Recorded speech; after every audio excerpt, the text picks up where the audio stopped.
Here we go live. All right, we are live. Sundays and Wednesdays, yeah. 8 o'clock on YouTube and Facebook and Twitter. It's the crew and you. Let's go. You can't get any better. Best thing about it, the way he did it the right way. With the crew and you, to the crew and you.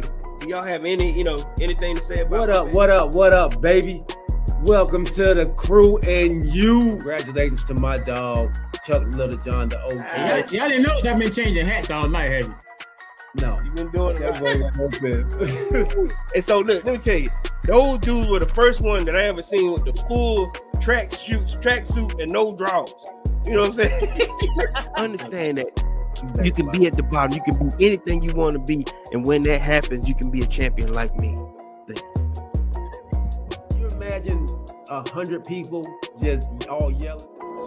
With the crew and you, to the crew and you. With the crew and you, to the crew and you.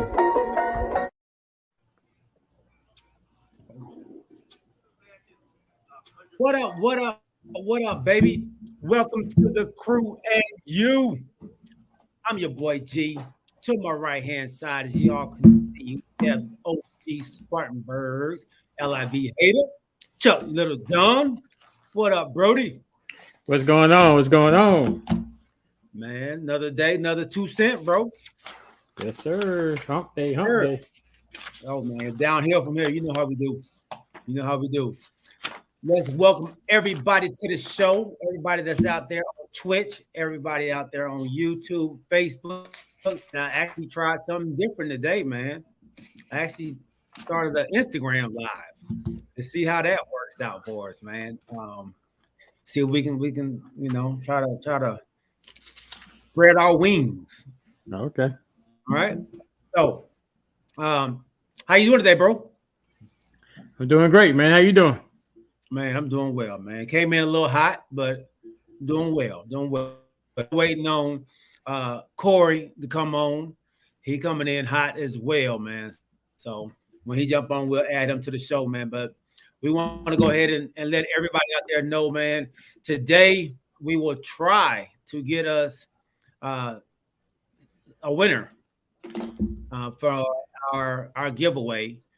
As a back to school type giveaway, but it's not really for school. It's for your people who are out there putting their kids in extracurricular activities.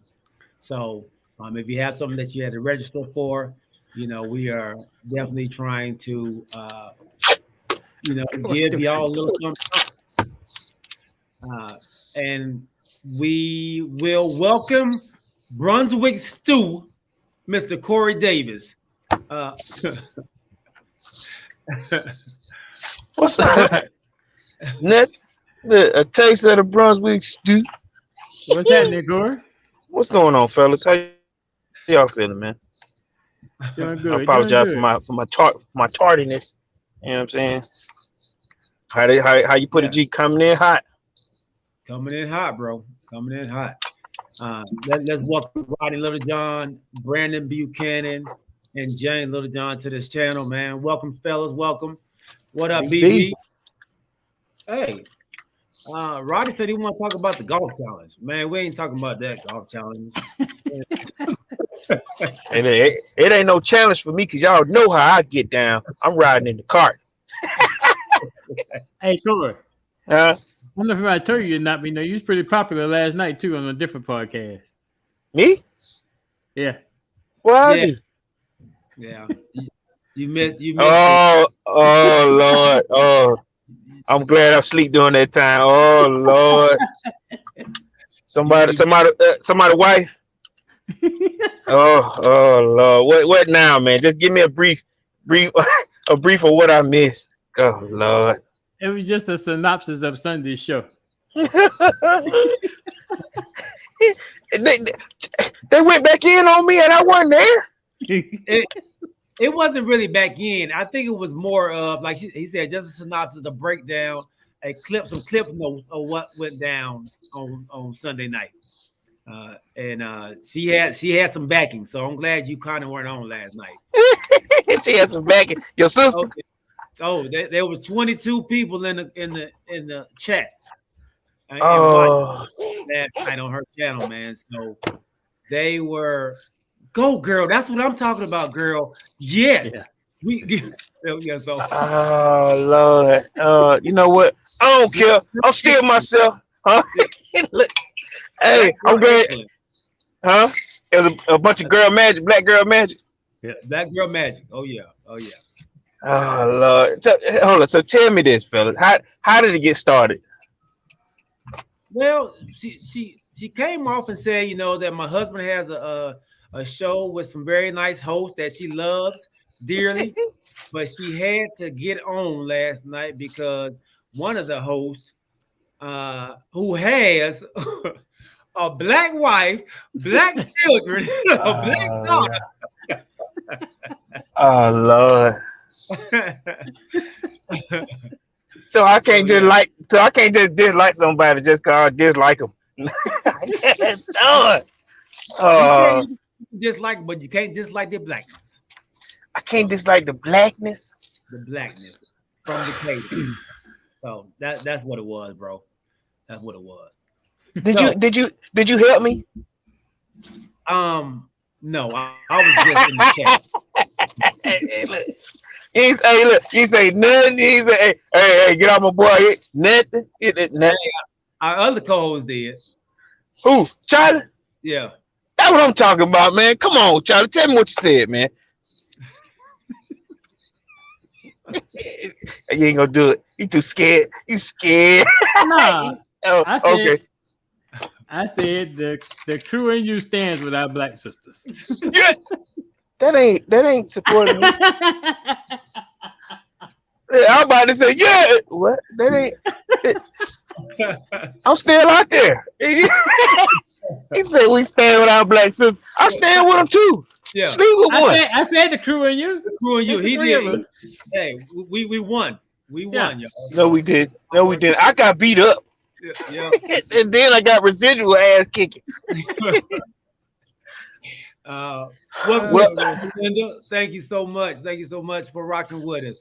Well, look, I got to do this here since there was another podcast, predicated, I guess a podcast episode predicated on my statement. Listen, I gotta kind of fix myself. Then it's not that I don't support my sisters. It's not that I don't support their blackness. Now, sometimes I can be a bit boisterous in my opinion and feeling that sometimes, their blackness can kind of get in the way. I love it, but at the same time, I just feel like maybe it ain't always the right time. It's just my opinion. I'm not trying to dog a person, but I still don't think she's faster than them Jamaican chicks. But that's just, okay. To be on the personal tip, I guess I just wanted her to focus on the running outside of the outside appearance, especially when you come in last. That's all. But it had nothing to do with the blackness. No, not at all. Not at all. Yeah. If you know my wife, hey, look, my wife is superior black chick, you know what I'm saying? But yeah, and so no, it was never about that. I just felt like, okay, you know how you come to roller skates where you got I'm gonna use that as an example. You got your own skates, you got the headband on, you got the towel for your sweat, and you can't skate. That's how I guess I got it like that. Or you come to the baseball field, you got a personalized Derek Jeter glove, you got all the equipment, but then you can't play ball. That's all. That's just how I took it. So maybe I didn't have enough time to express myself. So it was never about her blackness. It was never about, herself. But now sometimes her personality did get in the way, but it was just, that was my opinion about that. And I didn't want Krista to jump on me the way she did, but look, it obviously affected her and her 22-man crew, but they got up to 24. They got 24? Okay. Yeah, it didn't stop. It kept going. It didn't stop. Yeah, okay. So that was just it. I just when you behind the curve and and you gotta prove something to somebody, don't bring smoke screen. That's how I just felt like it was just a smoke screen when and you come in last with all that. That was my thing. So, like I said, once again, my apologies if I offended any sisters out there that felt like I'm not, for their blackness or for their, ability to shine. It's just, like Chris was saying, she come in with that black girl magic, but then she back it up.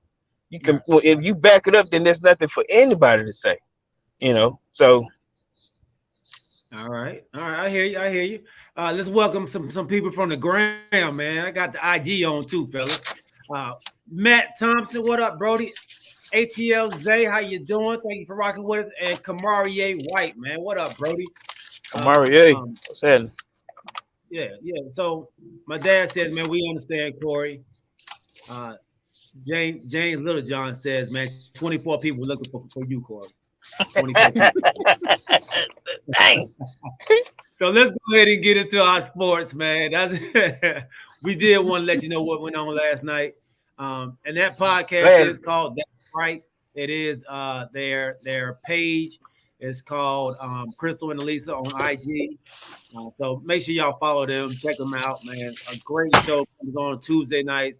Black Girl Magic, the quintessential black girl experience, man. You get a little bit of everything when they're on. It's hype, it's pumped up, it's positive, So check them out on Can't Tuesday. Be positive if they're jumping on me. No, I'm just joking. For the women, look. The positive ass whipping for the guys. No, I'm just. So, all right, let's jump into this. Lane Kiffin, man, saying that the NIL is legalizing cheating in college football, and I don't quite understand what he means by that. And maybe Corey, you can break that down for us, man. What does he mean by is legalizing cheating? Is it something like Nick said? I'm finna get controversial here with one of my partners on this line here. So wonder who that may be. So I kind of look at this as the LIV. When when a coach can't get their players the amount of NIL contracts or can't get the support, then they have to point fingers. Then they have to say you cheating. Or, now let's look at it like this too. Now, in some places in Mississippi, you can't get the same kind of pub that a person in Georgia would. Most of the time, they said a lot of these local NIL contracts, come from, like car dealerships, localized businesses where they'll pay a kid to, come and show their face at these local businesses. Now, I don't know what's going on at Ole Miss, but to say that it's called localized cheating for a kid to be able to support his family from their own likeness, I think it's a little, like, give me my ball, I'm going home, and sort of like with the LIV, you got another revenue stream, another ability to make money, and the old school cats don't care for it. That's not a comparison. Because the LIV are professional athletes. Okay, this is my professional appearance. No, these are not professional athletes. So in this case, I do agree with the NIL because the NCAA has been reaping the benefits off these kids for years and years and years. All right. So now it's time for the student athletes to get some of the love. That's what I feel about it. And if you can't in your area, if you can't get enough NIL deals, then you need to reach out to sponsors or whatever the case may be and bring those NILs in. How is that any different from the LIV? When because you got another LIV are professional athletes. But they I'm just saying it's just another revenue stream. But the college players don't have a revenue stream. This is their only revenue stream. Right, but the NCAA in LIV, they had the option to stay on the PGA and go to LIV. They chose to go to LIV. But the PGA have been ripping off. Well, I ain't gonna say ripping off. They have been making their own rules for as long as we've known it. And so now that somebody else is in the game, or now that there's more skin in the game, now it's not fair. Or now they have to make changes. Or now you can't come play with us.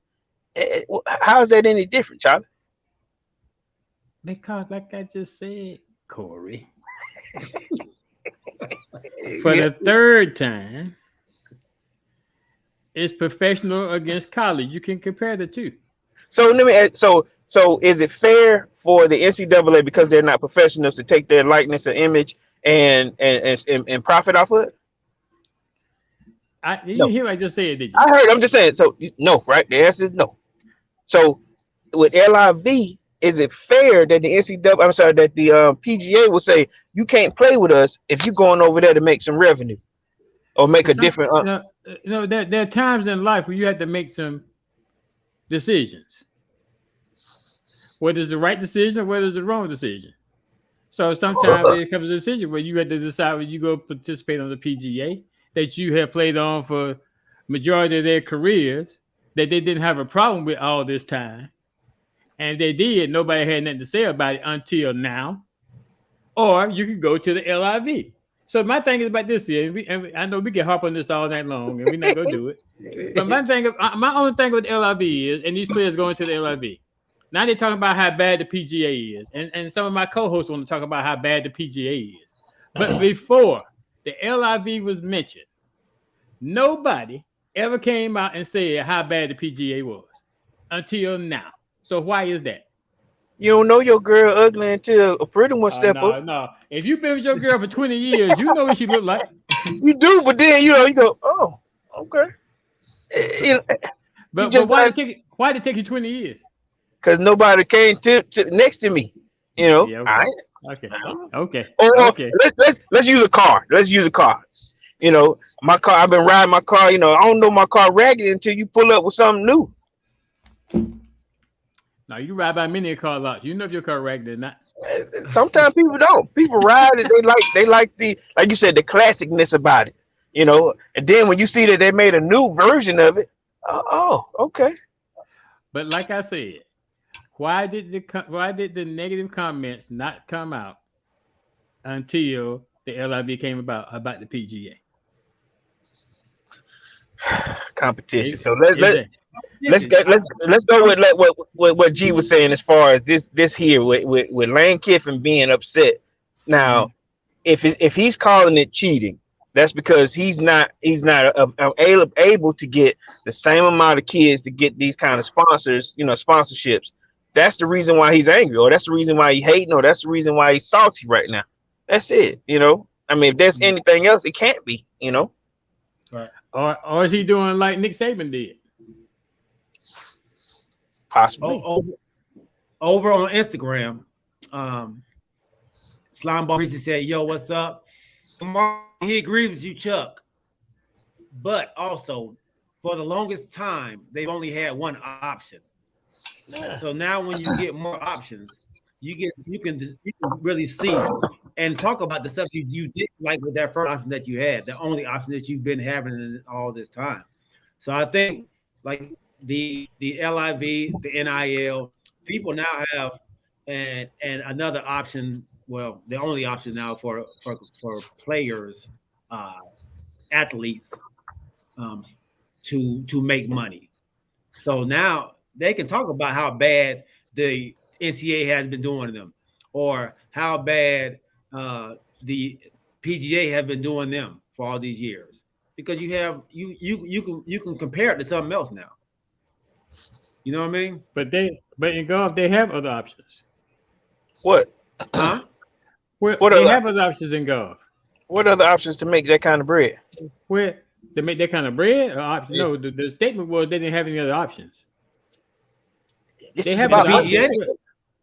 They did in the PGA. They have other options. Where is Sergio playing at? What did Sergio say he wanted to go back and play so he could get Ryder Cup points? That's not the PGA.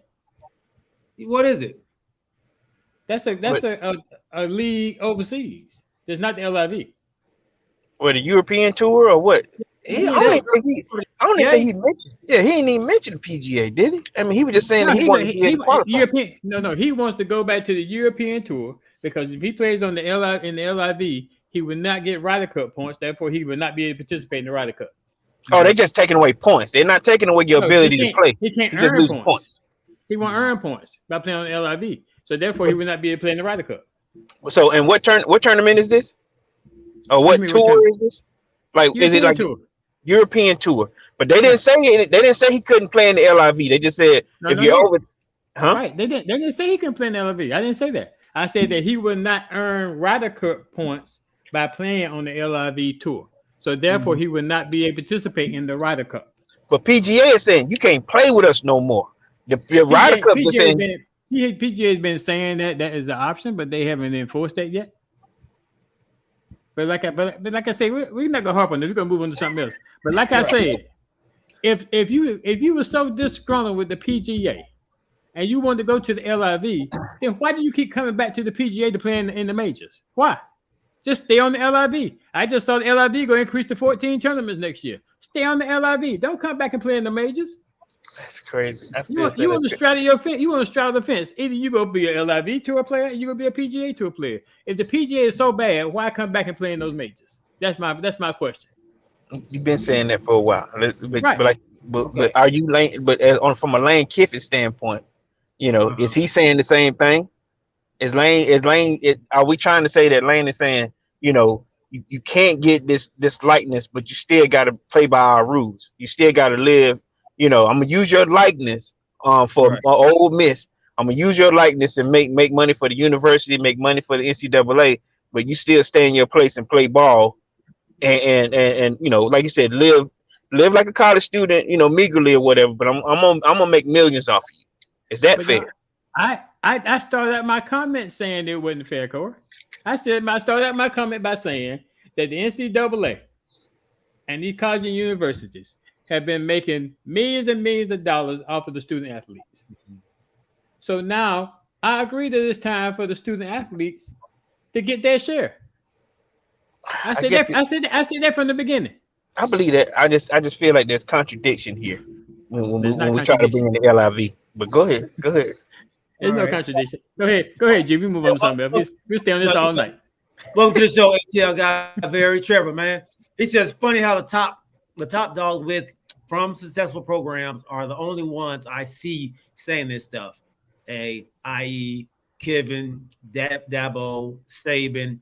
These are the only ones that really have a problem with it. It seems like they don't want the players or the kids to have their I guess they want to be stronghold. They want to stronghold everything, right. And it seems like they don't like the fact that these kids are having a say. Galen, let me ask you this question, G. So with that being that statement, I did read this once before, and it was a while back, and when you said that it triggered this. It's one coach, and it was a small, maybe D2, D3 school. He said, if you give a kid $1 million, he's not going to play with that hunger anymore. Is that a true statement? If this kid is rolling up to practice, doesn't need anything, that doesn't hunger that next level of play, and I just gave him $1 million, would that take away from his ability to play hard for me? That's a great question. It's a good question. I don't know what the guidelines and the rulings are with the NIL. Because, for instance, let's start out with, I guess, the quarterback at Clemson, Ukulele, whatever his name is. Beginning of the season, he was in the Dr. Pepper commercials. Yeah. But as his season progressed, that he wasn't doing too well, he no longer appeared in the Dr. Pepper commercials. They probably took that money. Give me that money. So my point is, I'm not sure what the guidelines are as far as the ones that sponsor the NILs, as far as what their expectations are of those student athletes. If their expectations are that they still perform to be able to maintain with that sponsor, then they would still have that drive. But so just a very valid question, Corey, is I'm not sure what those guidelines are, and that may take away some of the drive if I'm at a D2, D3 school and I'm getting paid. But then too, I tell you something else about the comment that just came up about Dabo and Nick Saban and Kiffin. I think the reason they're kind of upset because the NIL may start to level out the playing field. That's what I think it is. Now the smaller schools can bring in players by adding, the their players by adding the Right. NIL with, Yeah. and that I.e. Jackson State with the top, defensive guy with a $1 million NIL contract. You can still right, come and play your game. You got $1 right. million in your pocket. I got you. Um, I feel you. I feel you. Kamari says, man, he believes they will, but only for incentives. So with the NIL deal, is there a cap on the NIL? Like, can they go past a certain amount, or they can just get whatever? I'm not Y'all sure. know? I'm not sure. I don't think so. I know Deion saying, or let me go back. 95 players on the Georgia team right now who have NIL deals. 95 95, players. 95 Yep, 95 players on the Georgia squad who have NIL deals. We don't know how much they are, but on SEC media day, that's when the coach said, "Listen, I got 95 players with NIL deals. They all, every deal is different, but 95 players. That's crazy. That's a lot. Crazy. I didn't even know you had 95 players on a team. Yeah. Hey man, I think it's 64 on 64-man roster. But we know college guys. You got guys that ain't playing, guys that are sitting, whatever. He said in the SEC statement. I wish I could find it. Somebody help me if they can find the quote out there. But he got 95 players, with NIL deals. Wow. I think the reason they can only have so many scholarship athletes. Yeah. But then they have walk-ons, preferred walk-ons, and those type of things that make the squad so big. Practice squad, so Okay. possible. But I'm gonna see if I can find that quote. But I remember hearing it. I heard it on 95 the game also. But yeah, man, and I'm pretty sure there's some other teams with the same ability to do the same thing. It's just like you said, how much are you gonna give this person? And like say for here in Georgia, what was the big number 99 that played for Jordan? Davis, Jordan Davis. Yeah, Jordan Davis. He had 2 NIL deals. One with Rick Hendrick Chevrolet, and then there was some kind of law firm where you could see his billboard, and he had his jersey on, Vic 99. Oh, going downtown. Was Yeah, downtown. yeah. So he was everywhere in the city. So I mean, but he had a free car from Rick Hendrick's Chevrolet or Rick Hendrick Motorsports, whatever it is in Athens, and then he had his money. Those were the 2 things he wanted at the time. Hey, who'd stop? Cool. Okay. But yeah, this NIL deal, man, I think it's great. Like we said, we've been saying this for months since the NIL deals came out. That is great for the kids. It allows them to make some money, man, while they're playing. They're not living, not living bad, but they can buy stuff. They can buy their parents a Christmas gift, all that good stuff. And we all know these kids was already getting paid anyway. This just legalized. Legalized. Yeah, this legalized. That's all it is. So, with that being said, man, let's go to the WNBA. Liz Cambage for the LA Sparks, man, coming from the Las Vegas Aces. She decided to leave the Aces and go take her talents to LA. Right? Aces to LA. She has voided her contract. She is no longer playing for the Aces. They've had, I read a couple, they have issues with her working out. They had issues with her number. She wanted a different number than she had. So it's kind of been on the rocks all season. Welcome to the show, G&G. And she decided, you know what? I don't want this no more. And I kind of want to talk about this because I want to know are we getting these players too much power?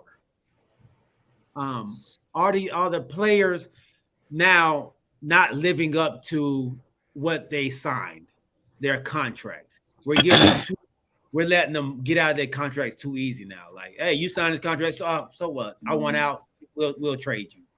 i.e., James Harden, i.e., Ben Simmons. When these players want out, they're able to get out now. Are we giving them too much? Are they giving them too much freedom to go out and do whatever? There's loyalty there. Hmm. I'm gonna say no, and I'm gonna tell you why. I'm gonna go back maybe about 20 years. I remember when Shaquille O'Neal was in his Reebok contract, and he had a lady come up to him and say, you charge too much shoes for these children. These children, they admire you, and you're charging them way too much for these shoes. So Shaq, being the guy that he is, he was like, you know what, you're right, and went back to Reebok, said, keep the money. I want out of this. Went to Walmart, and for a third of the price, decided to start making shoes with them. Now, in the long run, he ended up making more money, because he got more money off the deal. But he just said the kids were able to afford the shoes, a better affordability for the shoes. So in this case, it was a good thing that he was doing it. But in terms of pay to play, you telling the person that at this point, I'm not happy with you anymore. Keep your contract. I want to go somewhere else. Does that hurt the team, or does that say, all right, I'm saving money, and if you don't like playing over here, fine. I do think that, like you're saying, this could be a rolling effect where in the future, if you give the players too much outside of their contract leverage, then it will hurt the team. Because then you'll say, like I said, if we buddies and I go, well, I don't like you no more. I'm finna go play with Chuck and G. Without saying it, but keep your money. I'm gonna go somewhere else. Yeah, that will unlevel the playing field. I think so. But I guess it's kind of a two-way street. One-way street is that they could be giving them too much leverage. But the thing is, if you got a disgruntled player that wants out and don't, how much effort are they going to give you if they stay? How much what now? How much effort are they going to give if they stay? Okay. If they're disgruntled and they want out, then how much effort they actually going to give you if they stay? But that's always, we always got players that are disgruntled. It's always every year on a half a dozen teams. There's always somebody who don't like something, that's mad at the quarterback. Now they go straight to social media and bitch. You know what I'm saying? So it's always somebody upset. But how do you fix that, y'all? How do you say, that's up with the owners and management and coaching to kind of fix that with their disgruntled player. But when a player says, keep your money, I want to void the contract, I don't want to play with you. Mm-hmm. How can you fix that? But see, I think that's just in the WNBA. I never heard in the NFL or NBA of somebody just saying, I want to void my contract. Or the ability to leave. Yeah, they may say, I want to out, and they request a trade. But yeah. I never heard it in the NFL or NBA saying that I'm going to void my contract. You may buy out your contract. Right. I've heard that, but just to say, right, I'm voiding it and I'm walking. Right. I haven't heard that on the NFL and NBA side. I quit. We break up. Yeah, we broke up. For some reason, you can quit in the WNBA. I don't understand that aspect of it all. But you see it in the NFL and the NBA. Like you said, they just buy out. I'll do a buy out of the contract. But nobody is honoring the contracts anymore. Like Corey said, back in the day, man, people played when they was upset. They played when they was upset about it. Pippen played for years under his contract. Terrible contract. Yep. Yeah. So people do it, but we're not getting that same thing anymore. I feel like they are giving the players way too much leeway to run the league. And I think it's going to be a problem in years to come. And that's why the league, the NBA is so top heavy now. I think because people, they can decide, you know what? I don't want to go there. I don't want to play here no more. I'm gonna leave. Or what they do now is they just sit you. You ain't playing if you ain't happy. That's fine. You know, while we ain't finna let you tear yourself up and be no good. You know, to another team. You know, you gonna sit at that if you're that disgruntled. You know, we've seen that happen also. So, but if you go sit them because they disgruntled, they're still getting paid. They're still going against your salary cap. but if you get hurt, then you can't go nowhere. We just got to pay you, and we can't even shop you around. But that's what I'm saying. Right. Instead of sitting them, let them go against your salary cap. They get rid of them. But like you said, I think we hadn't seen it because there's something in the NBA and NFL clauses, you know, that prohibits you from doing that. You can't say I'm just mad and then, you know, they give you the ability to sign with, you know, a championship squad. You know, that don't happen. Like you said. Now let me ask you this: how are the Sparks doing right now? Not well. Actually, well, let me say this: I think they're in the 7th seed, right? I think they actually worked themselves to the 7th seed in the standings. Can you check that for me, Chuck? I think they're like 7th or 8th. She's going where? I don't know where she's going. Nowhere right now. Don't say, okay. A contender will probably pick her up. I would think. Of course. They're in third place in the West. In third. Okay. How about what is she like? They're like 8th. They are 7th. 7th. Okay. Yeah, 7th. Okay. Yeah. So she's not leaving them, you know, because they're a terrible squad, and she's not leaving them, you know, just high and dry. They're competing still, right? But I think they was competing with her though. Like she was a mainstay in that on that team. Yeah, she's 6'7". She's pretty tall, boy. Starting center. I think she's like 6'7", 6'8". So she's the staple on that team. Yeah, she's one of them. Yeah.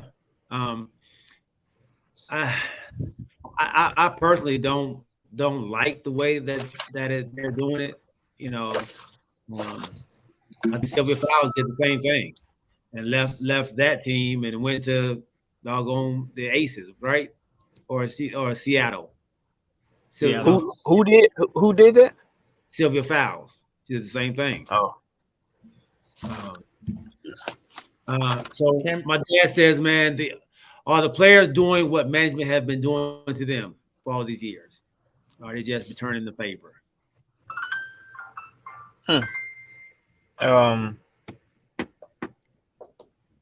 The players now we do know at this point in some contracts players have a lot more power than other players' contracts.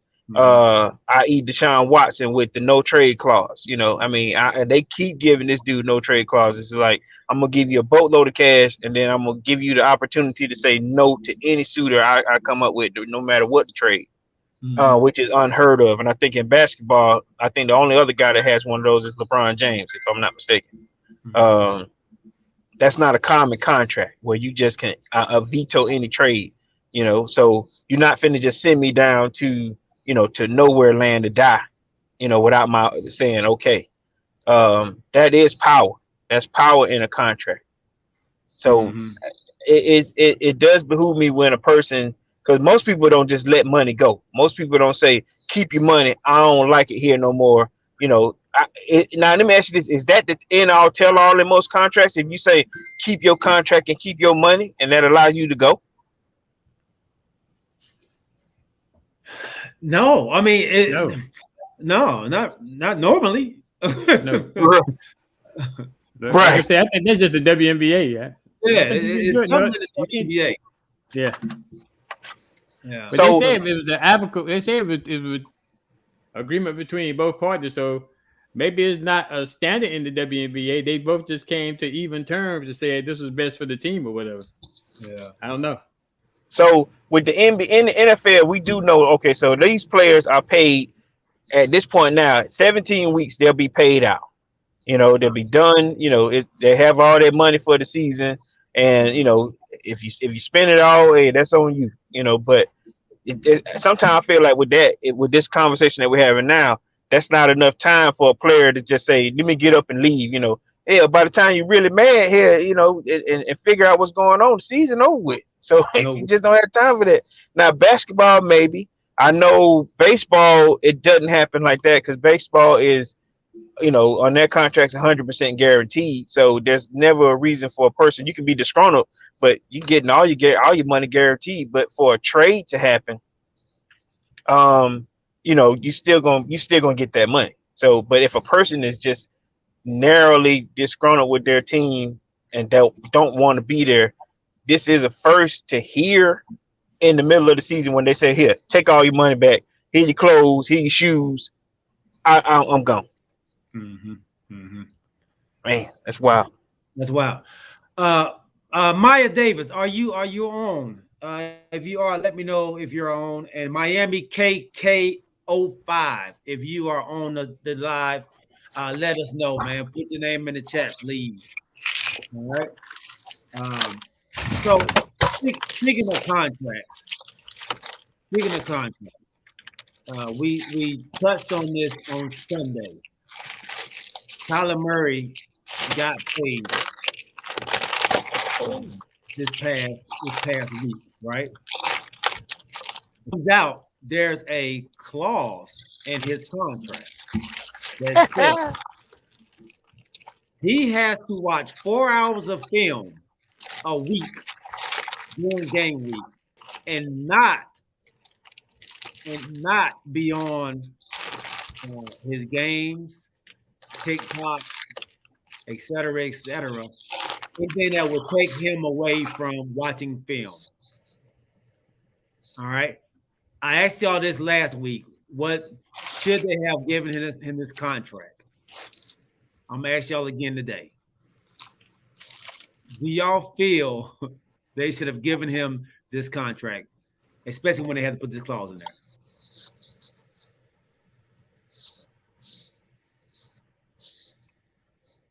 Go ahead, Charles. You want me to go? I'll go. Oh no, I was on mute. Oh, I say I think he still deserves the contract. I think that's just, for lack of better words, negligence on his agent side, as well as the Arizona Cardinals. Because why would you put something like that in a contract? You know, I was watching some shows today, and some of these previous athletes said that, you know, 4 hours is not that much time for watching film, especially during the whole week. So why put something minute in there as 4 hours in the contract? That's just ludicrous to me. So I fought the Arizona Cardinals for putting it in there, and because it looks bad on them, it looks bad on his agent for allowing it to happen. Why would you as an agent allow a team to put something in there but you must watch 4 hours of film? It's called insurance. Murray too for agreeing to sign it. But on the flip side of it, I was telling my brother this. I go and watch my 4 hours of film, and I take my $47 million every year to the bank. How much you say a year? 47 million a year? 46 million a year to the bank. All right, and he got how many year for a 4-year contract?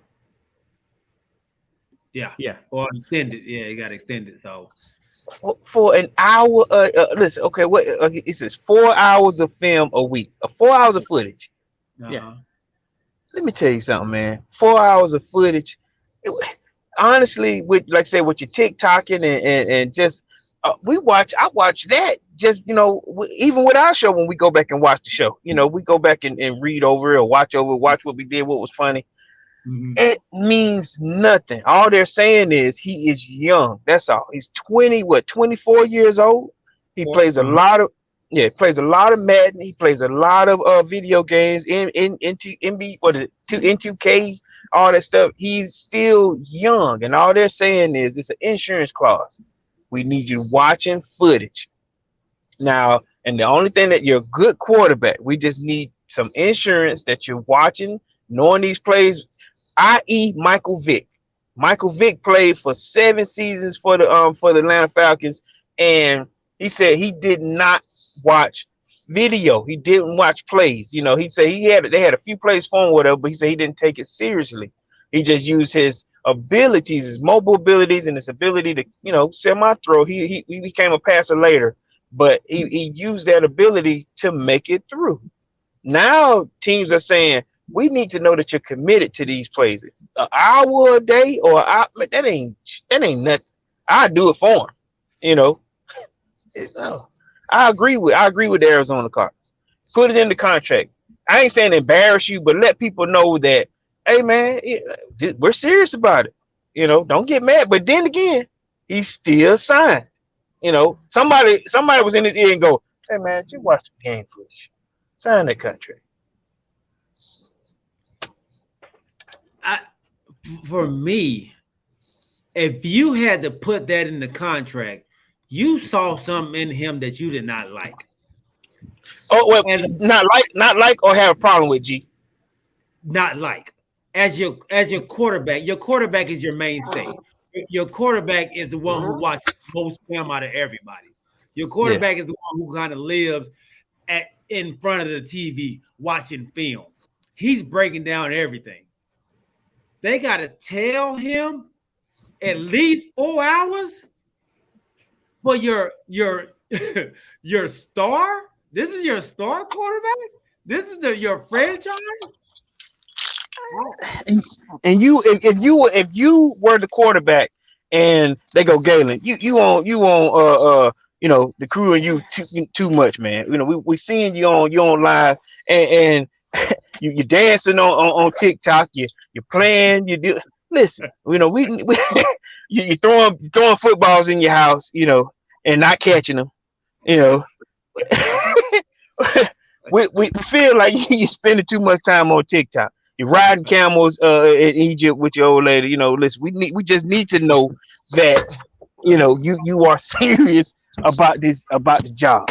And all we're just saying is the insurance cost us 4 hours less with the crew and you. Can you do that for us? Right. Would you not sign the contract? I would. Look, yeah, no, I don't you. Yeah, I would, but I think this is my fear, is that this guy is that bad about watching film that he might not even watch them 4 hours of film. We don't. All this speculation. We don't know this. Like I said, like I go back to where I started at. It's bad. It's bad on his agent. If I'm the agent and Arizona Cardinals feel this strongly about it, then I'm gonna say we could get a verbal agreement on this, and this is the verbal agreement. This don't need to be put in a contract and made public, like it's been made public and blown out of proportion. We don't know how much film this guy watched. Nobody knows, but Kyler Murray. But they know, obviously. You think they just made this up?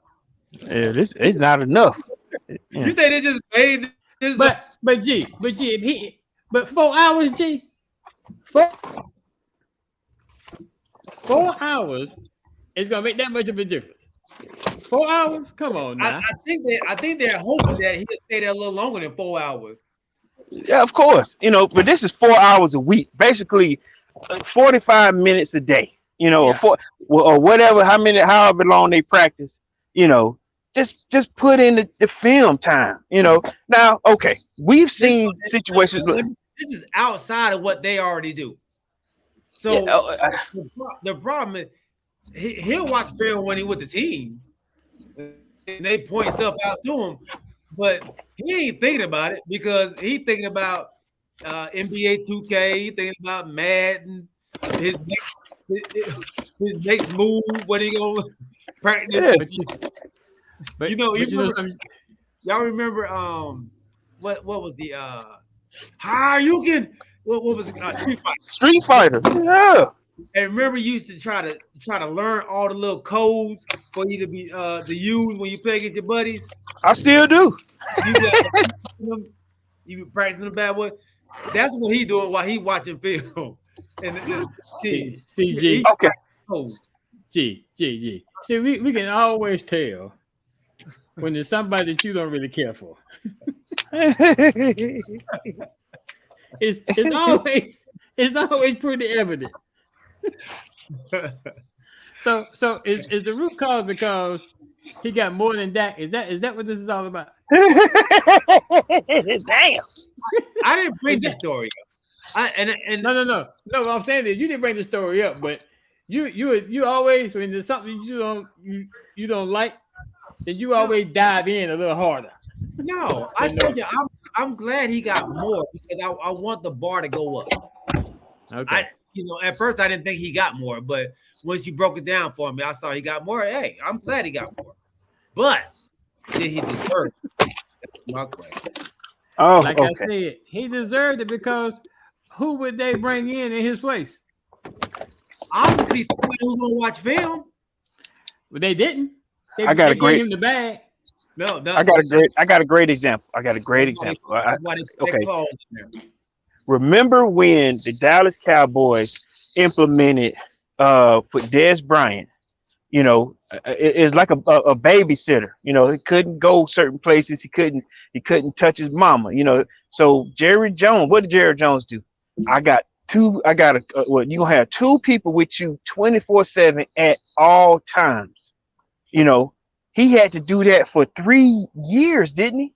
And Jerry Jones was like, listen, this ain't a bad thing, man. This ain't a bad thing. This is insurance for me. This is insurance for the team that you're going to take this seriously, enough to where you're not getting yourself in trouble. You're not hurting yourself. Now, had I been, on the Arizona squad, I'd say, listen, I'm going to sit, some such coach with you, and all y'all going to do is watch video. Watch film, go over it, go over a few plays or whatever, then you get to go home. We could do it online. I don't know what the clause is, but this is just insurance that he gonna do right. But I think they couldn't just put somebody with him because he's gonna tell them, no, I'm not doing that. I got a game I gotta play at 3:00. I ain't got time to be watching film. I don't need to watch film. I'm great at what I do. Like Mike. You think they're gonna tell Jerry Jones that? Jerry Jones guys didn't do that. His goons ain't finna. No, it was, first of all, it wasn't the quarterback. And then second of all, it wasn't something that he had to put in his contract. It was something that Dez was willing to do himself. But you seen three big dudes with him at all times when he went somewhere. Right. Remember Charles Barkley was like, I don't need nobody walking with me. When they were talking about it, when this was hot story, about Dez, they're like, man, he a grown man. Why you gotta have some babysitters with him? Some people didn't like that. Right. So you're saying this is not the same thing? I don't think it's the same thing. I think and I guess it could be the same thing, but I think with your quarterback is different. With your quarterback is different, and the fact that they couldn't just say, "Hey, man, I need you to watch film." We got to put this in the damn contract. That says a whole lot. That says a whole lot to me. BB, he watches 4 hours of film a week, and he don't even play. Yeah. Now, okay, let's put this in perspective of, let's say, like I said, we have kids, right? Let's say Chris has a contract, and we know that Chris plays video games or Chris goes to the club or whatever, So as his father, he's 22, 24 years old, whatever, and it's in the contract. What would you tell us? Hey man, get out the games, or let these people tell you what to do this little 4 hours and have that be it. Honestly, I would tell them to get off the game. I think the game is a distraction. So you wouldn't back Jerry saying, "Hey man, Jerry just want to know that you're committed to it."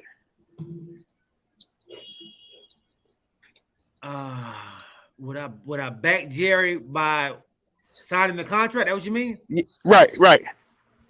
Would that 4 hours of footage a week bother you outside of the $230 million. Yeah, because guess what? If I don't make that quota, my contract is voided. My guarantee is voided. Do the 4 hours right after Sunday, right after the game. Do them 4 hours. Watch the game. Watch your game footage. The problem is he don't like it. But he gonna like it now for 160 guaranteed. All right. So say if it wasn't in the contract, you think he would have liked it? He would have did it if it wasn't in the contract. If his guarantee wasn't on the line, you think he would? He wouldn't have done it. He wouldn't have done it. But we don't know. We don't know. Like I said, I think it's the fault of the agent and the team to put somebody there, put it out there public like this. If I were his agent, I would have been like, "Hey man, listen, let me tell you what we're gonna do. You know, this in the end, this will make you a better quarterback. In the end, this is the same thing that Tom Brady does, same thing that Peyton Manning did, same thing.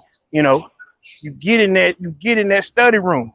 We don't want to become another statistic like Michael Vick said. He was regretting that he didn't take it seriously when he was at the Falcons. You know, yeah, he did say he regretted that. Yeah. BB said he thought they had film meetings with the offense and the defense, so on. They do, and I don't think that's a problem. I think he was going to those film sessions. I think as your quarterback, you have to watch extra film. You have to watch film for next week. You got to watch film the week after. You have to watch more film than anybody else. It's like the quarterback on the defense. He probably watches more film than anybody else too. Like Sean Lee for the Cowboys. Who's your guy on the Commanders? Chuck, your linebacker. Linebacker or Ian? Yeah, your main linebacker. Who's your main linebacker? Your defensive signal caller. That's why y'all sucked anyway. Never mind. He ain't watched no film. But I'm gonna tell you the tale of this though. The tale of this is gonna be they're gonna force him to watch 4 hours of film in his contract. It's gonna be very interesting to see if it changes. How much his stats improve. Right. Over this year versus previous years where he wasn't forced to watch 4 hours. Right. Now, what if it gets better? Then they're gonna be like, listen, you know, we did right. But who is to say that he got better because he didn't improve his skills, improve his game, not because he watched the film? And most of the time, go ahead. And watching film is art. Like you have to actually know what you're watching too. You just can't sit there and just watch it and not know what you're watching. So he probably needs somebody there to actually show him what he needs to be watching. He didn't when he came in. He didn't have a mentor. He didn't have somebody to lean on. He was thrown into the fire. So, you know, he really didn't have anybody to show him how to watch film, how to break down film either. So that could be an issue as well. But whose fault is that? That's partially his and the coaching. Yeah. Partially his and the coaching. Because you want to be great. So you go find your mentor. Peyton Manning's there. You can call Peyton Manning up. I mean, you can call these players that they would love to come in. Kurt Warner has said, hey, man, call me. I'll come help you out. I can help you get through your coverages. I can help you read defenses and all this and that. So I think both. I think if you make an investment in a quarterback, then you're supposed to help your quarterback out. And I think the Cardinals have done a bad job with that as well. And that's why they gave him this bad contract. Dang, you said a bad contract. A bad contract. $230 million. Yeah, you see him throw that at the end. Hey, speaking of contracts, man. Speaking of contracts, Julio Jones got a contract with the Tampa Bay Bucs, man. He is their new receiver. How do y'all feel about Julio Jones still? What my boy Corey say? Stealing. Is he stealing? Yeah, is he stealing? He signed a 1-year deal. Yeah, I'm gonna say, is he stealing? Yeah. It's for $6 million worth up to $8 million. I think that's great for him and it's great for Tampa Bay. I'm not a Tampa Bay fan. Okay. But But I think that just improves the team. Number one, Godwin is not going to be ready at the beginning of the season, so he can step in and help there and take some of that pressure off of Evans on the other side. And then when Godwin does come back, the three of them, Godwin, Julio, and Evans, with Brady. What Julio are y'all expecting to get? What they did was, and this is just my opinion, when Gronk didn't come back, they needed a big body that could, kind of play across the middle. Somebody that could, enhance Tom Brady and the ability to get the ball down the field. I'm not expecting a whole lot. I'm not expecting, the Julio of 10 years ago. Not at all. But now I will say this here, and this is what when I read about it, this is what I gathered. If there's any quarterback that can rejuvenate or rehabilitate, resuscitate, help any wideout's career, it's Tom Brady. Now is he coming to be the number one option? I think he's coming to be a 3, because they also signed Russell Gage before they signed Julio Jones. So I think Julio is coming in as probably a 3rd or 4th option. Now, because I think they have Godwin. They have, what's the other guy on the right side? Evans. Mike Evans. Evans. Yeah. So these are 2 beasts that are already out there. So I think he's coming in as just a 3rd option once, you said Godwin. Who's out? Godwin or Evans? Godwin. Yeah. So you bring him in as that, to fill in the gap right now between not having Gronk and then not having Evans right now. So it was just a band-aid on it. He's not a bad guy. He's just like even last year, he didn't do traditional Julio Jones playing, but 6 to 8 million. 31 receptions last year. 31. We've seen wideouts do that in 2 or 3 games. You know what I'm saying? So, like I said, now the quarterback play is different. The quarterback that he has right now is totally different. We know it. This guy can spin it. He can get it. He can get it around the corner. I just think that now if they have a plan for Julio, like they did a Randy Moss, then it may be. But I'm just saying they got some younger talent that's on there that he's going to have to sit behind. They've won a championship before. I just think he's there to kind of fill in the gaps here. Okay, it's great question by ATL guy Barry Trevor, man. Over under on Julio appearance. How many games? Over under. Let's say 9 games out of 17. You mean that he'll be available to play? It won't be hurt, or he'll play? Right. Yeah. Which 9 games you're gonna see him in. Over under. Okay. So we're not talking about the AD scenario. We're talking about how many games you go appear in. He's gonna appear in. Yeah.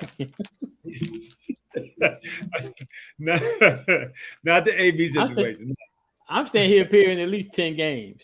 And I also think, kind of like the Lino what Corey was saying, is coming there with Brady and potentially, I'm not saying they will, but potentially having that opportunity to go deep in the playoffs and maybe make it to the chip based on the squad that they have.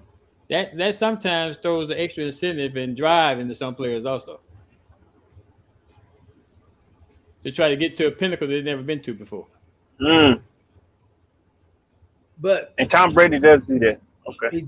They say Tom Brady is one of the best motivators ever to play the game. Yeah. They said when you walk in that locker room and that training camp, that huddle, you feel like, oh shit, we're gonna win. Mm-hmm. So he does make people feel like that. But like James said, hamstring Julio, sometimes you just can't get away from the injuries. I mean, y'all talk about AD with the injuries, right? Anthony Davis. And Julio is the same way. But no, don't you do that. Don't you blaspheme on this podcast. That was later in his career, not the second and third year. Come on, Julio is now a 13-year veteran. So this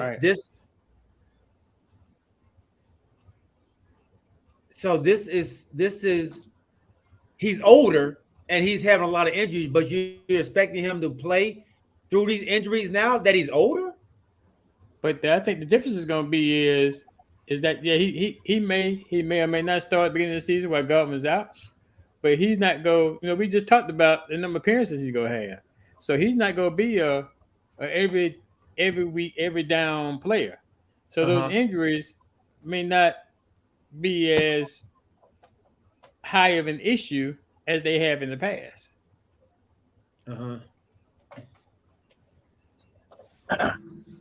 So I guess let me give my take then. Okay, so G said 9 games. How many did you say, OG?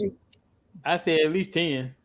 10. Oh, I was giving an over under. I don't think he's going to be there 9 games. Okay. How many? Well, how many? For me, I give him 6. 6 games. 6 out of 17 games. Out of 17. Disrespect. This is what's gonna happen to you when they play y'all.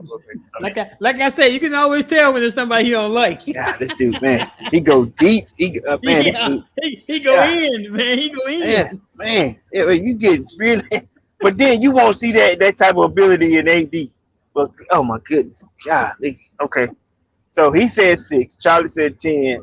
I'm going to leave because I agree with Chuck on this. They're not going to have him in there. He's not going to be playing, 40 downs. You know what I'm saying? I think, he's going to be in there on some third downs, on some, maybe on some first, to guarantee some get catches or whatever. He's not going to play like Evans and Godwin, but he's going to be in there on just special time to bridge the gap.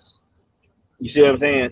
So I'm going to say, I'm going to go out on a limb, with his availability and durability and I'm gonna add a clause in there. When they picked up Julio, this pick was also backed by Tom Brady. So I'm sure a phone call was made. This pick was also backed by Tom Brady. Tom Brady is sort of like LeBron James in a sense. He does a lot of executive talking towards the end of the season, for that next season. I'm gonna say 15. No. I'm gonna say 12 games. I'll go 12 games. 12 5 yeah. 5 games. And that's probably breaking up, giving you one, or here and there. But I'm gonna say 12 games. Okay. 12 games. So Chuck is going 10. What you say, Chuck? 10 or 11? I said 10 or 11. Yeah. Okay. So you said 12. Okay, and I'm saying 5, 6, right? Oh 5. my Lord! See, yeah. I guess the thing you have to take into consideration, G, is when Godwin does come back, and the Evans and the Godwins come back the game, who you think going in? Yeah, he's gonna go in. Wait, he has to run at some point. He's not gonna be out there jogging. But you saying he only gonna appear in 6 games? 6 games. Man. That's blasphemy, man. He has to run. He has to run. Okay, AD has to jump. That's all he does is jump in and come down and hurt. My point exactly. Thank you, Corey. That's all he had to do is go out there and run, and he will pull something. And you always felt this way about Julio, or it's just later in his career as he is, 33 years old. Later in his career, we always say the best ability is availability. He hasn't been available for years. So even when he was with the Falcons, he let Matt Ryan down plenty of times because he wasn't there.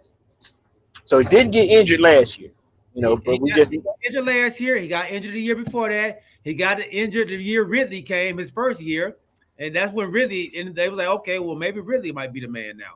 But you know what's crazy, and being in Atlanta, I'm gonna say this here: You know, that man played a lot of times hurt and injured because we just did not know how to keep the man upright. You know, we realized that he was a one-man show for a long time, him and Matt. Saved Matt's ass a lot of times. You know, the man played, you know, and the turf toe is what's been getting him, you know, later in the career. Not just, you know, bad injury. Turf toe, it beats up any good NFL player. Right. But you still got him getting 12 games. I still got him. I still have him available. You know, 12 games. This is a different organization than the Falcons. Different organization than the Titans. You know, this the same organization that tried to run AB into the ground, and he wouldn't do it. They tried to run him into the ground. That's what he said. He was hurt. Who said? I said I should hit the mega last night. I've been saying you're taking and seriously. Come on, man. Seriously. I mean, this has been an ongoing thing with Tampa Bay, though. This is not something new for Tampa Bay. They got a new coach now. He was still with the organization though. So you believe in everything that AB said? I believe what AB said. You taking everything with? Oh my God! I believe what he said. He believe him now. Yeah. So why are you the only one that believe him? Because if anybody else believed it, he'd be in the league playing somewhere. He doesn't want to play. He's a rapper now. Y'all saw him out there. Yeah. So you don't think he want to play no more? So if somebody offer him a contract, you don't think he'll come back? He's a rapper. Yeah. Okay. You don't want to answer. Yet you believe him. All right, Chuck. Let's get into your game, man. I don't see our ladies on Maya and Miami K. So we will have to go to Plan B, man, for our giveaway. And my live stream just stopped on Instagram, and I got locked out of my account somehow. Lord. They locked me out of the Crew and You account, dog. I don't know what's going on. Wow. So I can't log back in. So it's a two-part game. One part game gonna be talking about teams and their number one picks, overall number one picks. Another part of the game is going to be one of my, my heartfelt topics, and that's talking about HBCUs.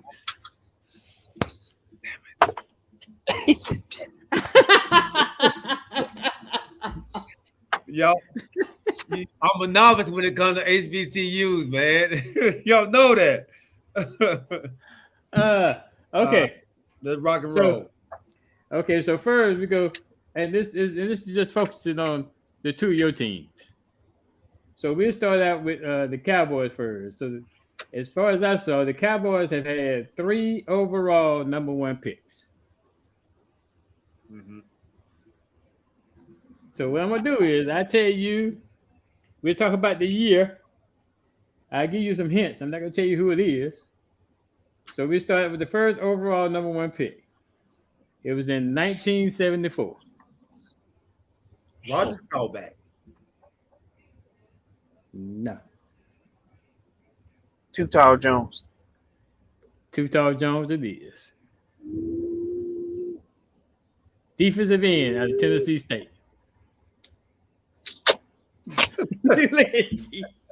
And you remember what you told me a few minutes ago that I didn't know my linebacker name? Okay. Wait a minute. So all these players are HBCU players? No. I Okay. said it's 2 parts of the game. Okay. So the first part is talking about the overall number one picks for the team. The second part of the game is going to be talking about HBCU players. Okay. I got you. He just happened to come from an HBCU. HBCU. Yeah. So the next year for life was 1989. Troy Aikman. Ain't even say the question. Is that right?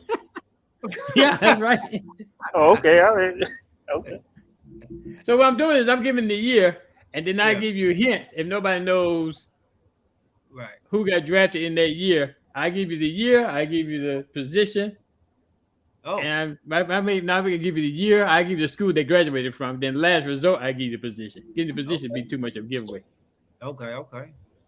So the last one was 1991. 1991. First round, their first round pick in '91. No, Yeah. number one overall. Oh, for the Cowboys. Yeah. Man, we had it this in player, 91 too? this Hold player on. came from Miami, Florida. Number one overall. Was he number one overall? According to what I saw, who you talking about? Number one. Oh, no, that's not. The playmaker, '88. Yeah, it gotta be Michael Irvin, but I don't think he was number one though. No, not Michael Irvin. So you want a hint? You want another hint? Miami, Florida. Let me get a position. Miami, Florida. Yeah. Give me the position. Defensive tackle. Oh, Russell Maryland. Yep. We got that. Yeah. All right. Yeah. So the last, that was all three. So the last one is Dallas's number one, not overall number one. Dallas's number one pick this year was who? The number one pick. Yeah. First round pick. He was not Tyler Smith. Tyler Smith. Yeah. You got lucky. I was about to get mixed up with Tyron Smith. Now, Corey, yours gonna be a little bit harder. Nobody knows about the Falcons. Now, that's what I'm talking about because they go back into so the Falcons have had 4 overall number one picks. 4 we had. 4. But the first overall number one pick was back in 1966. Seriously, were they even in Atlanta at the time?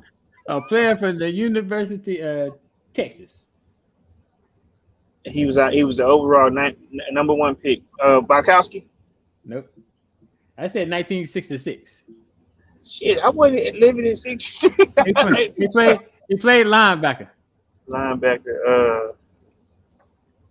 Come on, man. 66. I called his name out before we talking about the most tackles.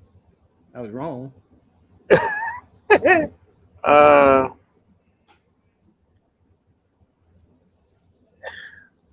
Atlanta Falcons in 1966.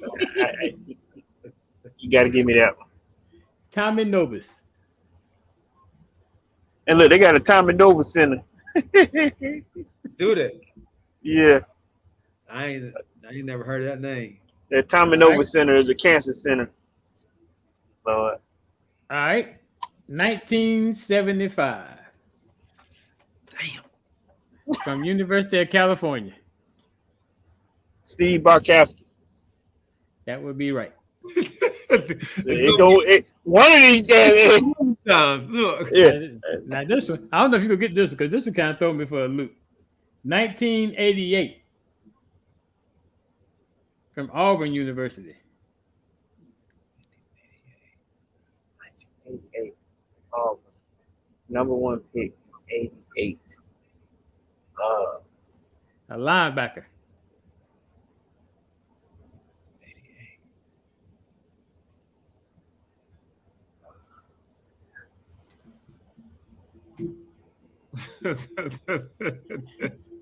DB said Bo Jackson. I know, right? He sure was at Auburn. I was about to say Charles Barkley. A linebacker. I've never heard of the guy, so maybe you have, but because I'm not a Falcon fan, but He probably they played one season. his name is Bruce Andre. Aundray. Yeah. Bruce Andre. Yeah, I don't know. I ain't never heard of him. Yeah. How long did he play? I don't know how long he played. Bruce Andre. Let me see.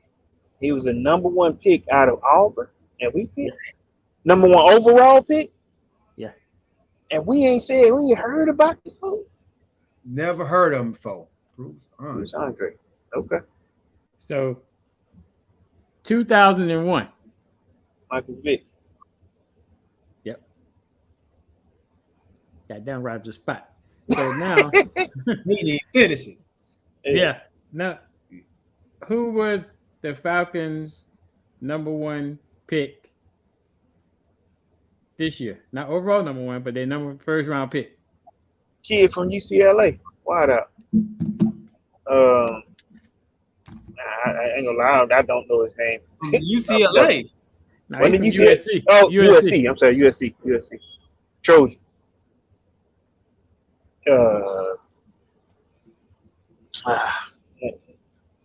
And I'll be straight with you, only because he was not a radar guy. Remember, when they picked him up, it's not a bad pick. It was another safe pick, but it was nothing that anybody expected. But I don't see Drake. Great guy, dog. Drake London. Okay. All right. I don't see Bruce Andre. I don't see Let me Bruce go find it for you. I'll find it for you. What are you telling me, G? This is some bad intel. This must be some bad intel, man. Another questionable game. I knew this was gonna happen. Is his last name Andre? No. We'll go back to my notes. I thought it was Bruce Andre. I'm sorry. That's what I looked at. Bruce Andre. That's what he said. Where is Andre? But it's spelled AUNDRAY. Bruce Andre. AUN. Okay. AUNDREY. DRAY. AY. Okay. He's spelling Andre. Like the dude running in the hood. Andre. Oh, his name is Andre Bruce. Andre Bruce wasn't our pick, was it? Oh, Andre Bruce. Oh, Lord. He said Bruce Andre. Goodness gracious. Yeah, Andre Bruce. Oh, Lord, Bruce Andre. Who is Bruce Andre? Andre Bruce. Goodness gracious. Okay. Now we're cooking with grease. Yeah. Bruce Andre. All right, my bad. Okay, so now we're going to G's favorite part of the game. So this NFL team's best ever pick from an HBCU. The Cowboys? I got all the teams down here. All of them. Oh. The best ever. Okay. Best ever. And we'll start out with the Cowboys. It's debatable though. Right? Now I'm saying pick now. Because Have the Cowboys ever had a players didn't get picked? When picked, they just picked up. That's true. But these are draft. These are actually got drafted. Okay. Have the Cowboys ever picked up a good HBCU player? Yeah. You about to find out right now. Okay. Yeah. He graduated. He went to Florida A&M University. He was a wide receiver. Florida A&M wide receiver. Now he didn't play for the Cowboys. You just saying this is just a wide receiver. No, he played for the Cowboys. Play for the Cowboys? Yeah.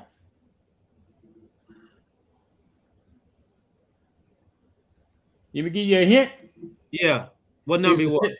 He was a 7th round pick. 370 catches, nearly 7,500 yards, 71 touchdowns. If I give you this hint about the nickname, you probably gonna know who it is. Was it Tony Hill? No. Bullet Bob Hayes. Bob Hayes. Okay. Florida A&M University. Was it Bob Hayes? Okay. All right. Next one. We're gonna talk about the Giants. This gentleman went to Texas Southern. He played DN. Played DN. Is it Jesse Armstead? No. Oh, Jesse Pierre-Paul? Nope. I'm gonna give you a big hint. He is now hosting. I think he's still hosting a television show. I know he hosts game shows. I guess he hosts game shows too. Strahan? Michael Strahan, Texas Southern. Really? He go to Texas Southern. Hey, so. All right. Next we got Philadelphia Eagles. Hugh Douglas. No. Oh. Went to Southern University. Oh, you should know this, Corey. Drafted in the 7th round of the 1971 NFL draft. With the 4 Pro Bowls. 71.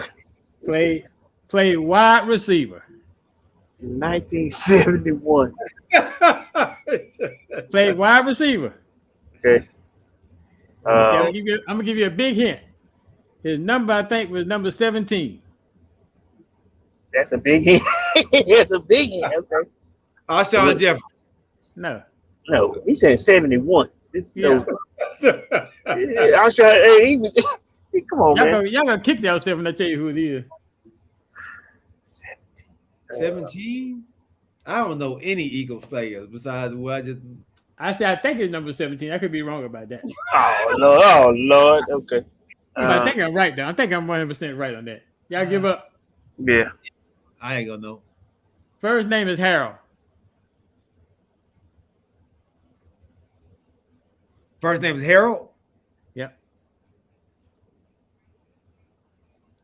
Carmichael. Harold Carmichael. Y'all don't remember Harold Carmichael? Wow. Then he went to Southern. Harold Carmichael.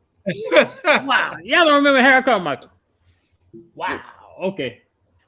No. So next, we got my I'm glad somebody liked him. Redskins / Commanders. That's just Redskins then. Is he the best? He's the best HBCU player they had? Well, they're saying best. This is a list of best ever picks from HBCU. Picks now. I was just about to say, because Aeneas Williams, was I would say arguably the best football player to ever come out of Southern. But who did he play for? The Cardinals. Aeneas Williams. Yeah. Was he drafted? Yeah. You sure? No, I'm positive. Because I'm gonna tell you, because on this list, they didn't have the Cardinals down. On this list I got. So they ain't have Aeneas Williams. He was a Hall of Famer right now. You know what I'm saying? But did he get drafted? Like I said, a lot of HBCUs don't get drafted. Yeah. Okay. Nate Newton nigga drafted. Yeah. So next we got the Washington Redskins / Commanders. Bruce Smith. Doug Williams. Bruce Smith. Doug Williams. Oh. Doug Williams to get drafted by Washington. Doug Williams came from Tampa Bay. Yes, it showed did. Which I just gave with their answer. So this player is from not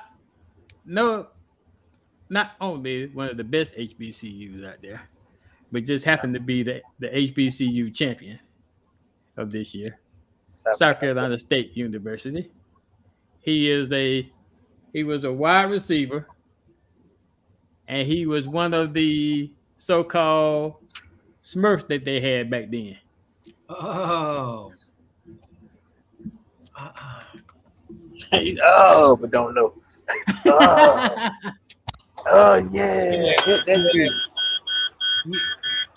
Yeah. Clark.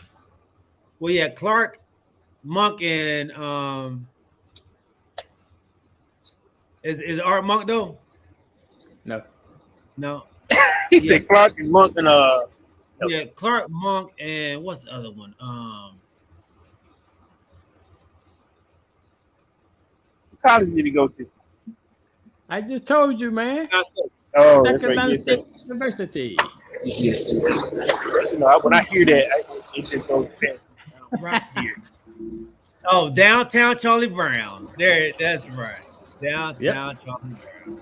That's right, Charlie Brown. Charlie Brown. Dang it. All right. Y'all should get this one. San Francisco 49ers. Jerry, right? Jerry Rice. Where'd he go? Montana State? Really? I don't know. With the Mississippi Valley Mississippi State. Valley. Mississippi Valley State. My dad said he went to school with Harold Oh, okay. Carmichael. I can't believe y'all know who Harold Carmichael is, man. My dad ain't never talked about Harold Carmichael. Yeah. He ain't like Harold. Look, he ain't like Harold no way. He ain't like Harold. So now we got the Rams. Back then, I guess they were the Los Angeles Rams. This athlete also went to South Carolina State University. To the Rams as a wideout? No, not a wideout. Eric This Dickerson. is a defensive lineman.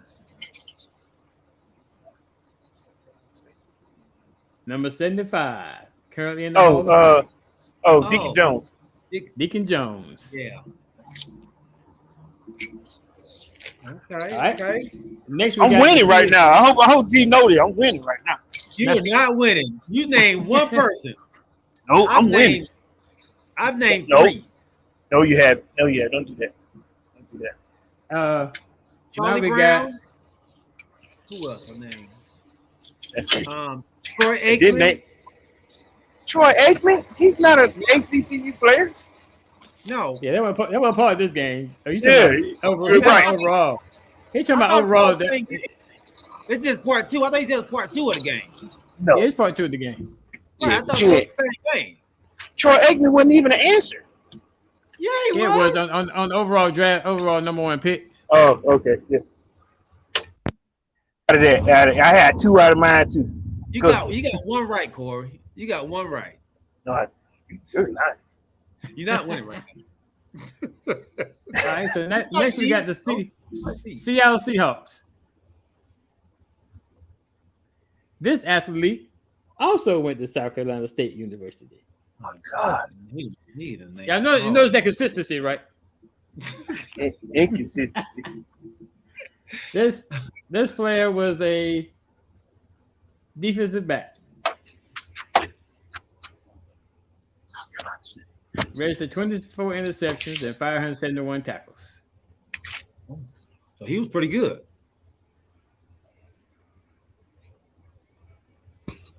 And his name is Dwayne Harper. Oh, I wouldn't have known that one. Hey, look. And Corey, I gotta apologize to you too. Mhm. I said the Cardinals on there. I overlooked the Cardinals. The Arizona Cardinals. So they are on that. For Cornelius Williams? Yeah. Look, that should be extra credit. He was drafted in the 3rd round of the 1991 draft. He had 795 tackles and 55 interceptions. Hall of Fame. Hall of Famer. Hall of Famer. So both of y'all should get this. We already talked about this. Tampa Bay Buccaneers. Mm-hmm. Yeah, that's your boy. That's quarterback, Grambling. Yeah. Dougie. Doug Williams. So now let's see about the Falcons there, Corey. Oh, Jesus. Tennessee State. Jesse Tucker. Nope. They said nabbed the Tennessee State defensive end with the 3rd overall pick in the 1968 draft. 68. Come on. Damn. He was named Defensive Rookie of the Year, 6-time Pro Bowl, 6 Pro Bowl seasons, and part of a Hall of Fame career. Damn. I didn't even know the Falcons had any Hall of Famers. Oh, don't do that. Come on, bro. I think his number was 87. I could be wrong. In 1968. Yeah. And then you guess the numbers. And what was his position again? That number go here. I think so. Defensive end. I don't know. Oh no. Claude Humphrey. Yeah, I wouldn't have known that one. Oh yeah, Claude. Oh, from Life.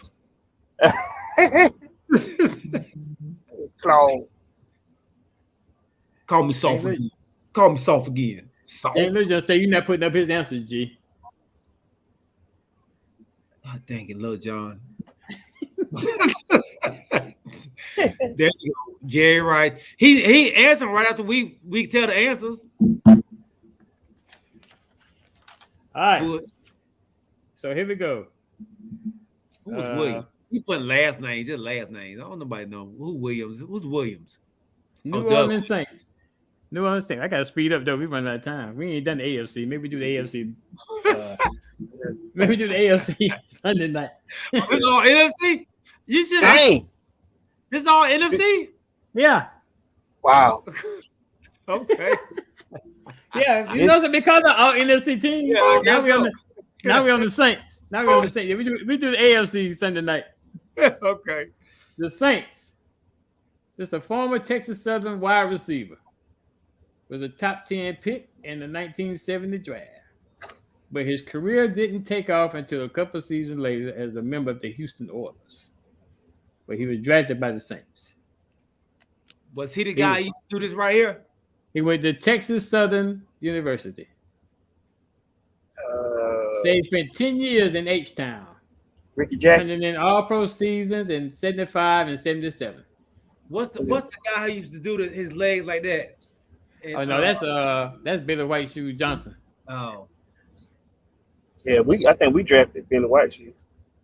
This guy's name is Ken Burrow. You tripping with these 60s and 70s. Hey man, I can only give you what they gave me, man. Right. Okay, here go one. Carolina Panthers. Okay. Fort Valley State attendee. Fort Valley. He became the second draft pick in Carolina history when he went to expansion team. To the Valley? He was a defensive back. Picked with the 22nd overall pick in the 1995 draft. Recorded 18 interceptions by suiting up. We say he played for 6 teams over his 13-year career. Damn. Earned a pair of Super Bowl rings with the Patriots.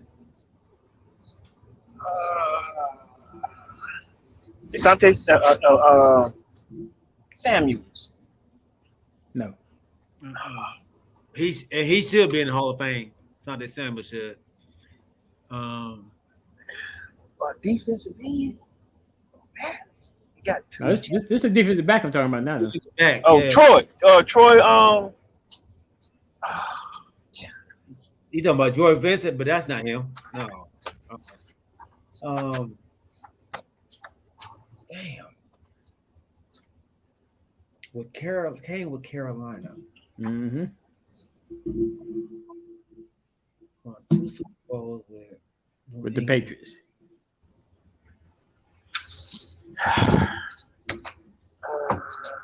Brown. Doing Brown. It's Brown. What is something Brown? No. Tyrone Poole. Tyrone Poole. God dang it. A little short, 5'10". 5'10" Tyrone Poole.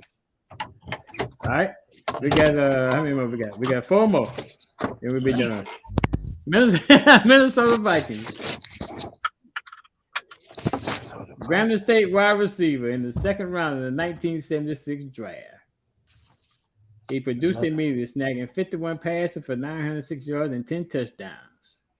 Chris Carter. Take home the NFL Rookie of the Year honors. 3-time Pro Bowler. Finished with 6,400 yards receiving and 50 touchdowns. And this is in 71? 76 from Grambling State University. And what's his position? Wide receiver.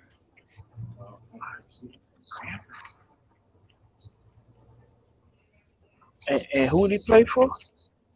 Minnesota. Vikings? For the Vikings? Yeah. 1976. 1976. So at the time, that was a Purple People League team. That don't ring a bell. Yeah, Sammy White. This don't ring a bell for me either.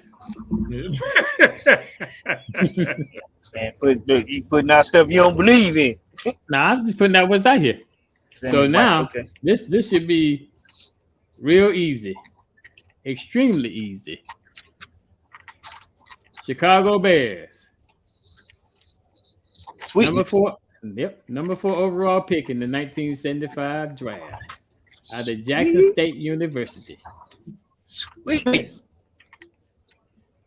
What did you say, G? Walter Payton. Yes, sir. Kim, Right. and look at this. Ken Burrow lived behind me, my dad as a kid in Jacksonville. Is that what your dad said?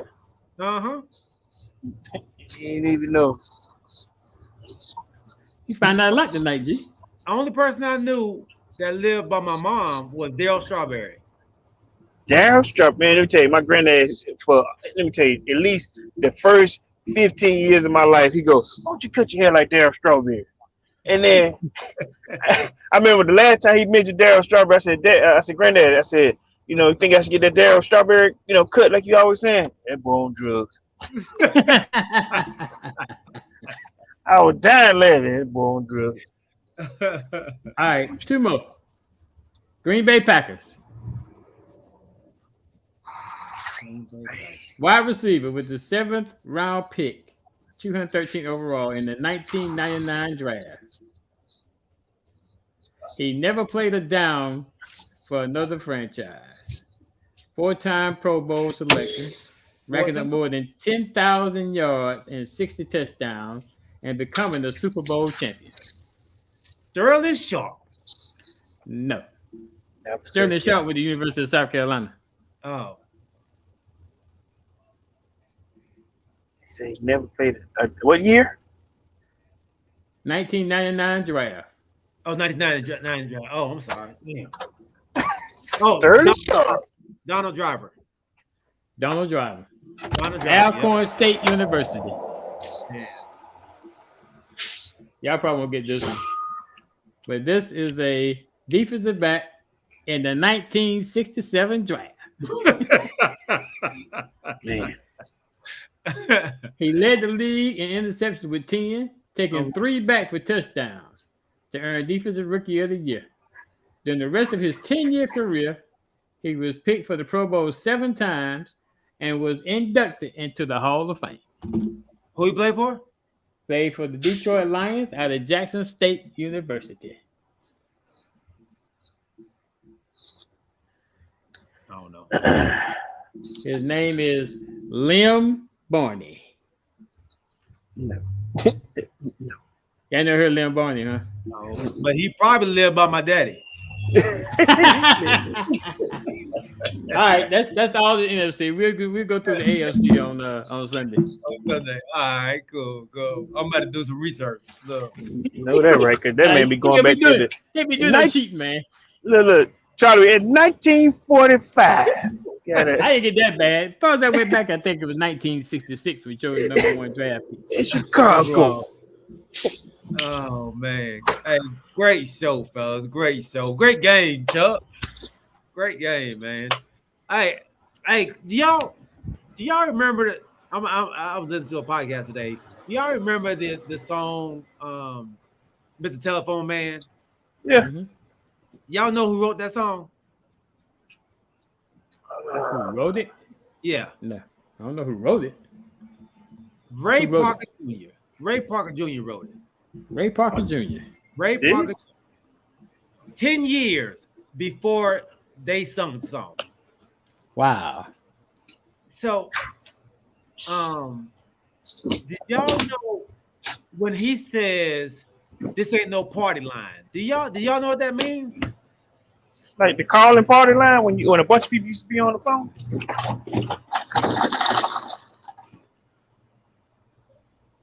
A bunch of people used to be on the phone. The party line, right? Yes. Oh, y'all knew? I ain't know. I ain't never heard of it. Hell, y'all. Yeah. He said back in the day, man, like you said, nobody people be on the phone. And he's like, hey, you get on the phone. And he's like, hey, man, y'all already got the phone in the neighborhood. I need to call my buddy, or I need to call my girl. Gee, listen, we had in Atlanta, it was called the Gab line. You know, a party line. You know what I'm saying? 976 GABB. Wow. Melinda knew about it too. Wow. Melinda who? Melinda Roberts. She been on with us the whole time, man. Hey auntie. Hey auntie. Yeah. So I had never known that, man, until I heard the podcast today. It was like, yeah, man, the party line. And Bobby Valentine and Tank didn't know what it was either. I had no idea, dog, that it was really a party line, and you can talk to neighbors. Since I'm not on my computer, I wasn't able to see, but I want to welcome my auntie to the show. I want to welcome her to the TCBY family. Rob. Oh, TCB. Oh, TCY. Look, TCY. Ain't no B. That's ice cream shop, man. Look, I just thought about that. I said, man, I'm thinking about getting a scoop of ice cream. TCY. Yeah, that's my aunt. Okay, welcome, auntie. We appreciate you rocking with us, man. All right, well, that's it. That's it. Hey, great show, fellas, man. Great show. Like I said, we didn't the Maya Davis and Miami KK 05 weren't on to get the giveaway. So we'll go to plan B, y'all. And get that worked out. As far as so those were the that won today? They were the one who, you know, they subscribed to the channel. They followed us on The Crew and You, but they were supposed to be live today. They didn't show up though. Well, do me a favor, and this is a pleasant surprise for me. Auntie, you know, I got a cousin who has 5 children, and like I said, this is a surprise for me. So if you get a second, man, look into Melinda for me. Let's see how far she went for me. You know. Okay. I just thought about that. That'll be. Melinda said she is here. Okay. All right. So yeah, we'll look into that. Melinda, are your children there in any extracurricular activities? Or does she just need back to school support? Which one is it? So just let us know. Reach out to Corey, man, and we'll set some up. So I'm and like I said, this is all assumptions for me. I'm assuming that you know, this will be for my cousin Kalia. You know, like I said, has 5 children, and lives in Fairburn. Okay. Yeah. Look into that. But Auntie, if you know, I said let's give us some information on it. Yeah, absolutely. If you would, if you follow us on IG and TikTok, send us a DM, and so we can get your information. It's a pleasant surprise. Yeah. Awesome. Yeah, that's awesome. So my dad said, yeah, you would call someone and someone else would be talking to someone else on the phone. Yeah. Gab line. Let me tell you. All right, so it is real quick. I remember I got caught getting on the Gab line because it was 10 cents a minute at the time. You know, 976 GABB. And what charge? Yes, sir. At the time. Now this is like I said. I was maybe 12, 13 years old, and you just got on the phone. Get on the phone in the Gab line. 976 GABB, and I'm like 976. Look for the G. What the number of the G is? The A, is 2. I'm like, okay. And I get on. You get on the phone, and in your area will be about 10 to 12 people, everybody trying to talk together at one time. And then you trying to hook up. Wait, what side of town you live on? Or what high school you go to? What elementary school? Elementary school? What you on the line for? Oh, at the lie. But yeah, I remember the Gap line, 10 cents a minute. That is funny. Well, I thought I was hipping y'all up to something, man. Hey, I was excited though when I heard that today. Well, I was like, oh shoot, I got something for him. You wasn't on the Gap line. Man. You better get on the party line. Man. All right, fellas. Hey, great show, man. Thank you, everybody out there, for rocking with us. Everybody out there on Twitch, Facebook, and YouTube. Kamarie Wright, Melinda Roberts. Hey, remember, Kamarie Wright, man, him and his wife have a podcast called the His and Hers Podcast. Like, great podcast. If you aren't subscribed to their podcast, please do so. They put on a great show, man, and follow them on IG as well. Great content, great shows, man. They put on a show every Tuesday. It comes out every Tuesday. So y'all definitely do that. James Littlejohn, thank you for rocking with us. My dad, Larry Wright. Pop, I love you, man. Can't wait to see you on Sunday, baby. Rodney Littlejohn, Brandon Buchanan, my dog. Appreciate you rocking with us, homie. Matt Thompson, make sure y'all go check him out as well, man. He has one of the best, if not the best, candle line out there, man. For your candle delight, make sure you see him and his wife. It's called Tribe 6 Candles. Make sure y'all check him out as well. And ATL Guy our producer, the guy who puts on our clips, man, for us. Appreciate you, big homie, man, for rocking as well. And my bad, he asked, man. He said he was available to be on the show, and I told him I didn't want to step on your toes, with how with you moderating, and I totally forgot about it that he said he was available. Normally when our discussions get a little controversial, then look, my phone is buzzing, and because I'm using it, I wasn't able to look at it. My bad, Trip.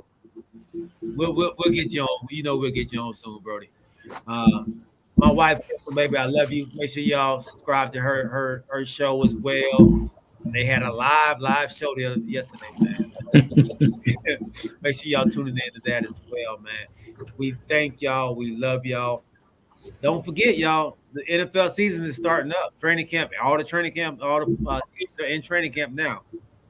We will get ready to do our TCY Fantasy Football League again, baby. All right? Yeah, the champion is here. Well, the first preseason game is next Thursday, right? Yeah. Or is it Thursday? Yeah. Oh, yeah. So, yeah. Before. Yep. Yeah. So, yeah, definitely, man. Definitely. We will set that up, man, so y'all can all jump in and try to win a little something. We like to give a little something at the end. So, all right, fellas, I love y'all, man. Y'all have a blessed rest of the weekend. Everybody keep your head on a swivel, man. Keep God first, man. We'll see y'all on Sunday, baby. Yes, sir. Y'all be careful, man. Yes, sir. See y'all in a minute. All right. Peace. Later. Later.